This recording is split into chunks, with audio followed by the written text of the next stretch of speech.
Subscribe to my channel and press the bell icon so you will never miss any update from my channel. अस्सलामुअलैकुम। आज हम पढ़ेंगे present continuous के बारे में। पिछली वीडियो के अंदर हमने ये पढ़ा था कि प्रेजेंट इंडेफिनिट क्या होता है, उसकी पहचान देखी थी। हमने ये देखा था कि उसकी पहचान क्या है, उसका फॉर्मूला क्या है, हम इसको कैसे बना सकते हैं। और हमने ये देखा था कि उसके वर्ब्स की कौन सी फॉर्म इस्तेमाल होती है और हेल्पिंग वर्ब क्या इस्तेमाल होता है। आज के लेक्चर में हम देखेंगे प्रेजेंट कॉन्टिन्यूस के बारे में कि प्रेजेंट कॉन्टिन्यूस क्या होता है, इसकी पहचान क्या है, इसके साथ कौन सा हेल्पिंग वर्ब लगता है और कौन सी वर्ब की फॉर्म इस्तेमाल होती है। ठीक है, तो इसको स्टार्ट करते हैं। मैंने आपसे कहा था आप जो भी टेंस पढ़ो, किसी भी टाइप का टेंस पढ़ो, चाहे आप प्रेजेंट का टेंस पढ़ो, पास्ट का पढ़ो या फ्यूचर का पढ़ो, आपको 3 चीज़ें हमेशा माइंड में रखनी है। एक, उस टेंस की पहचान क्या है। दूसरी चीज़ जो आपको याद रखनी है वो है हेल्पिंग वर्ब। तीसरी, फॉर्म ऑफ वर्ब, क्योंकि वर्ब की जो फॉर्म है वो हर टेंसेस के साथ मुख्तलिफ होती है और हर टेंस के साथ हेल्पिंग वर्ब भी मुख्तलिफ होता है और हर टेंस की पहचान भी मुख्तलिफ होती है। अगर आपको हर टेंस के अंदर ये 3 चीज़ें याद हो जाती हैं, तब आपके लिए टेंसेस को समझना बहुत आसान हो जाता है। अगर मैं आपको पिछला टेंस थोड़ा सा रिवाइज़ कराऊँ, तो हमने ये देखा था कि जो प्रेजेंट इंडेफिनिट है, इसकी पहचान जो है, अगर कोई उर्दू फ़िक्रा दिया जाता है, उसके आखिर में अगर ता है, ती है वगैरह लिखा होता है, तो आप फ़ौरन से पहले पहचान लेते हो ये किसका फ़िक्रा है, ये प्रेजेंट इंडेफिनिट का फ़िक्रा है। और दूसरी चीज़ आपको पता लग जाता है कि हम सबसे पहले सब्जेक्ट लिखते हैं, उसके बाद वर्ब की पहली फॉर्म इस्तेमाल करते हैं और उसके बाद ऑब्जेक्ट लिखते हैं। मैंने आपसे कहा था कि प्रेजेंट इंडेफिनिट के अंदर जो सिंपल सेंटेंसेस होते हैं, यानी जो सादा फ़िक्रे होते हैं, उनके अंदर हम कोई हेल्पिंग वर्ब इस्तेमाल नहीं करते। और हमने ये देखा था कि नेगेटिव के अंदर और इंटेरोगेटिव के अंदर हम डू और डज़ का इस्तेमाल करते हैं। ठीक है, बाकी आप डिटेल के अंदर उस वीडियो को देख सकते हो।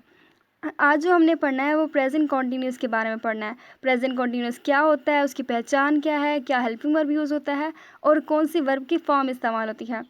तो सबसे पहले इसकी देखते हैं पहचान। आपको पता है कि जब भी कोई उर्दू फ़िक्रा दिया जाता है, आपको कैसे पता चलेगा ये इस टेंस का फ़िक्रा है। उर्दू जो जुमला दिया गया है, उसके आखिर में जो पहचान होगी, तो उससे पहचान सकते हो ये कौन से टेंस का जुमला है। ठीक है, अगर कोई ऐसा फ़िक्रा दिया जाता है, आपको उर्दू में फ़िक्रा दिया गया है, उसके आखिर में रहा है, रही हैं, रही हूँ, तो इस तरह का जो फ़िक्रा दिया जाता है, इसका तो आप फ़ौरन से पहले पहचान लोगे ये किसका है, प्रेजेंट कॉन्टिन्यूस का है। यहाँ पे आप इसकी पहचान भी पढ़ सकते हो। दूसरी चीज़ जो आपको यहाँ पे याद रखनी है वो है हेल्पिंग वर्ब। ठीक है, हेल्पिंग वर्ब प्रेजेंट इंडेफिनिट के अंदर हमने हेल्पिंग वर्ब कौन सा देखा था, डू और डज़। ठीक है, यहाँ पे हेल्पिंग वर्ब क्या है, यहाँ पे हेल्पिंग वर्ब है इज़, एम और आर। दोबारा सुन लीजिए, यहाँ पे हेल्पिंग वर्ब क्या है, इज़, एम, आर। आपको पता है इज़ किसके साथ इस्तेमाल होता है, ही, शीट और वाहिद नाम के साथ इज़ इस्तेमाल होता है।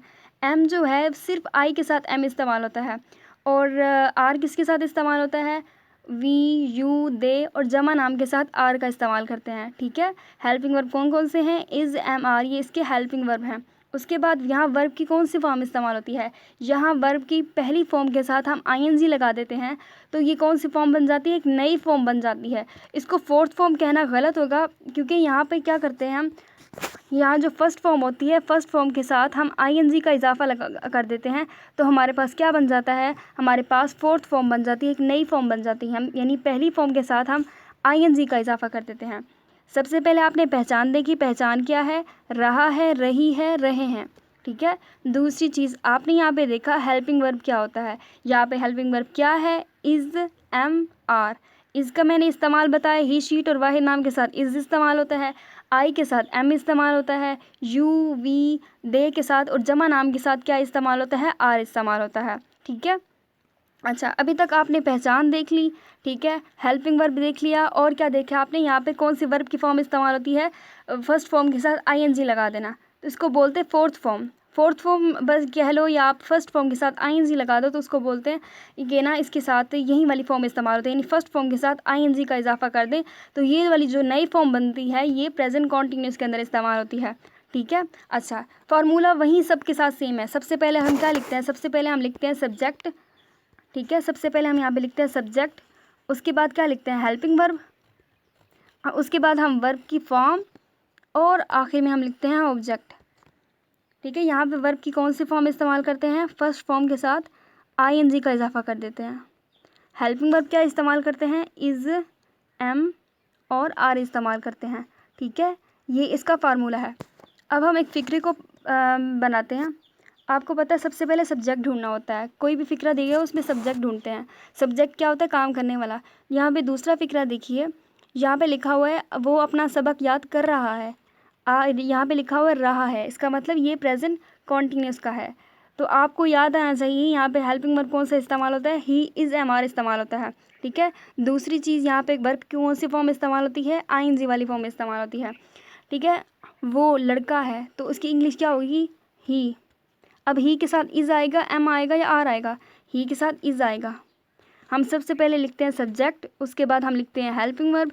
हेल्पिंग वर्ब के बाद हम वर्ब की आईएनजी वाली फॉर्म लिखते हैं। यहाँ पे देखिए वर्ब क्या है, काम क्या है? याद करना इसका काम है। याद करना की इंग्लिश क्या होती है? लर्न होती है। ठीक है। याद करना की इंग्लिश होती है लर्न। ये इसकी इंग्लिश है। हमने यहाँ पे कहा है कि वर्ब की कौन सी फॉर्म इस्तेमाल होती है? पहली फॉर्म के साथ आईएनजी अगर हम लगा देंगे तो ये आईएनजी वाली फॉर्म बन जाएगी। ठीक है। He is learning. अब क्या करता है? इस ऑब्जेक्ट क्या है? अपना सबक। अपना सबक इसका ऑब्जेक्ट है, तो यहाँ पे आपने इंग्लिश लिख देनी है he is learning his lesson. ठीक है। आपने सबसे पहले सब्जेक्ट लिखना होता है, उसके बाद हेल्पिंग वर्ब, उसके बाद वर्ब की चौथी फॉर्म, और उसके बाद हमने क्या करना होता है? ऑब्जेक्ट लिखना होता है। ये तो था सादा बनाने का तरीकाकार। हमने अब तक ये देख लिया इसकी पहचान क्या है।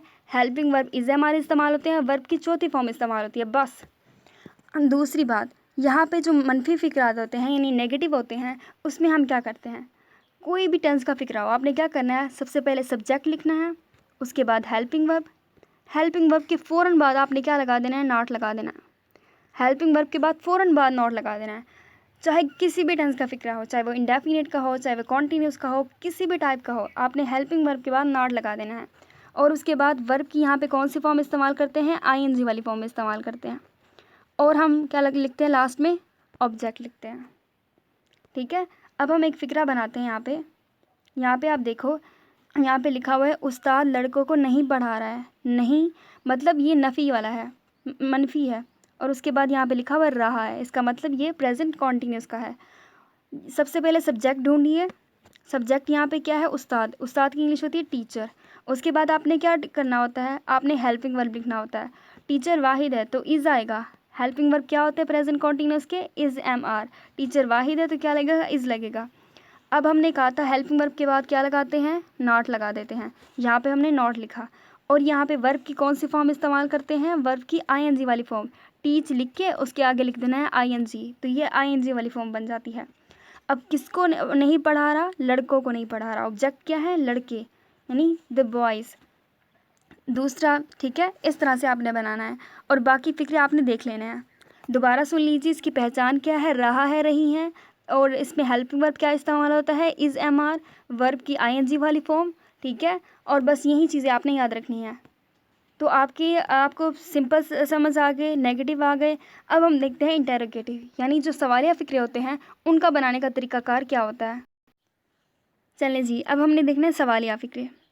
अब मैंने आपसे कहा था कि जब भी सवालियाँ हों तो आपने क्या करना है? सबसे पहले हेल्पिंग वर्ब लिखना है, उसके बाद आपने क्या लिखना है? सब्जेक्ट लिखना है, उसके बाद वर्ब की आईएनजी वाली फॉर्म, और उसके बाद आपने लिख देना है ऑब्जेक्ट, और आखिर में क्वेश्चन मार्क। क्वेश्चन मार्क लगाना नहीं भूलना क्योंकि इसका 0.5 मार्क्स होता है। ठीक है। अब इस फार्मूले को इस्तेमाल करते हम जुमला बनाते हैं। पहला फ़िक्रा देखिए, यहाँ पे लिखा हुआ रहे हैं, यानी जुमले के आखिर में लिखा हुआ रहे हैं, तो इसका पता चल गया आपको ये प्रेजेंट कॉन्टीन्यूस का है। रहे हैं तो मतलब कॉन्टीन्यूस का है। तो आपने क्या करना है? सबसे पहले हेल्पिंग वर्ब। अब आपको कैसे पता चलेगा इसके साथ कौन सा हेल्पिंग वर्ब इस्तेमाल करते हैं? तो आपको इस तरह से पता चलेगा कि आपको पता है यहाँ पे सबसे पहले आपको सब्जेक्ट ढूंढना होगा। सब्जेक्ट क्या है? आप। आपकी इंग्लिश क्या होती है? यू। तो यू के साथ क्या इस्तेमाल करते हैं? कौन सा हेल्पिंग वर्ब इस्तेमाल करते हैं? आर इस्तेमाल करते हैं, क्योंकि प्रेजेंट कॉन्टीन्यूस के हेल्पिंग वर्ब क्या है? Is am are. You are. अब हम क्या करते हैं? हेल्पिंग वर्ब को पहले ले आते हैं। हेल्पिंग वर्ब पहले आ गया, उसके बाद सब्जेक्ट हो गया यू, उसके बाद वर्ब। काम क्या है? इंतज़ार। इंतज़ार काम है, तो यहाँ पे हमने वर्ब लिखा और उसके साथ आईएनजी लगा दिया। किसका इंतज़ार कर रहे हैं? मेरा, फॉर मी। ये हो गया ऑब्जेक्ट। सबसे पहले हेल्पिंग वर्ब, उसके बाद सब्जेक्ट, उसके बाद वर्ब, उसके बाद ऑब्जेक्ट, और लास्ट में क्वेश्चन मार्क। बाज़ औक़ात क्या होता है, हमारे पास कुछ ऐसे फ़िक्रात होते हैं जिसमें सवाल भी किया जा रहा होता है और इनकार भी किया जा रहा होता है। ठीक है। इस तरह के फ़िक्र को क्या बोलते हैं? इस तरह के फ़िक्र को बोलते हैं सवाल या मनफी। ठीक है, जिसमें सवाल भी किया जा रहा होता है और इनकार भी किया जा रहा होता है। अगर ऐसा हो तो आपने क्या करना है, फार्मूला कुछ इस तरह से होगा, हेल्पिंग वर्ब, सब्जेक्ट, उसके बाद नॉट, उसके बाद वर्ब की आईएनजी वाली फॉर्म, और लास्ट में आपने लिख देना है ऑब्जेक्ट, और आखिर में क्वेश्चन मार्क। तो इस तरह आप यहाँ पे देखिए, सबसे पहले हेल्पिंग वर्ब। अब आपको कैसे पता चलेगा कौन सा हेल्पिंग वर्ब इस्तेमाल होता है? वही तरीका, सबसे पहले सब्जेक्ट ढूंढो। यहाँ पे सब्जेक्ट क्या है? चपड़ासी। चपड़ासी की इंग्लिश क्या होती है? पियोन। पियोन जो होती है वो चपड़ासी की इंग्लिश होती है।